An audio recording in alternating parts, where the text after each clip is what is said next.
I'm telling you it's cause and effect today because we're at that point in our lesson series, right, of doing, learning about cause and effect. We're going to work to a point where you're just going to get a passage and you're going to have to tell me, I know it's cause and effect for these reasons.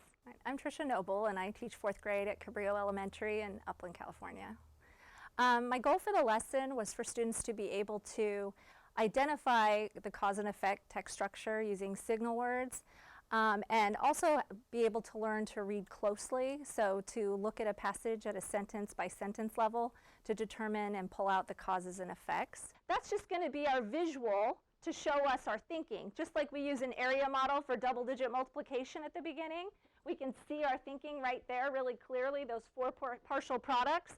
Same thing here with the multi-flow map, okay? We're going to get to see the causes on one side, the event that happens, and then the effects or the consequences.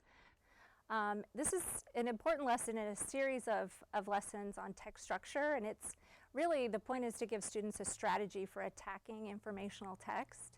With Common Core, students are asked to analyze text with more complexity than ever before, and they need to have some strategies in order to attack it and get to the central ideas of a text. And so we've talked about some of these already, right? A description text structure where the author or the writer is giving you lots of facts and information about something. The Common Core standard I'm addressing in the lesson is 4.5, and it is being able to describe the overall text structure of a lesson. In preparation for this, you really have to look at, especially for 4th grade, it's a pretty high-level skill to break it down. So I wanted to start with passages that were maybe a little bit easier for them in terms of their reading ability, because I don't want them to get bogged down with the decoding of words. I want them cognitively to be able to focus on the task, which is pulling out the causes and effects. Also, in terms of preparation, students needed to have a little bit of exposure to cause and effect. And how I did that was by exposing them to causes and effects that they would know in their own real life. If you don't feel well, and then you don't get your homework done, it leads to other events that happen at school, right?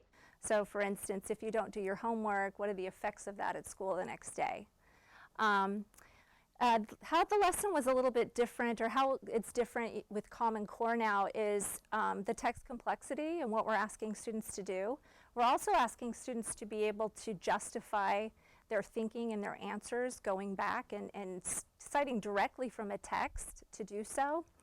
And one of the things I really like about Common Core is this strategy of close reading that's kind of come out in reaction to that, or as a response to that, to teach students how you really have to go back and reread and work with a text, word by word, sentence by sentence, paragraph by paragraph.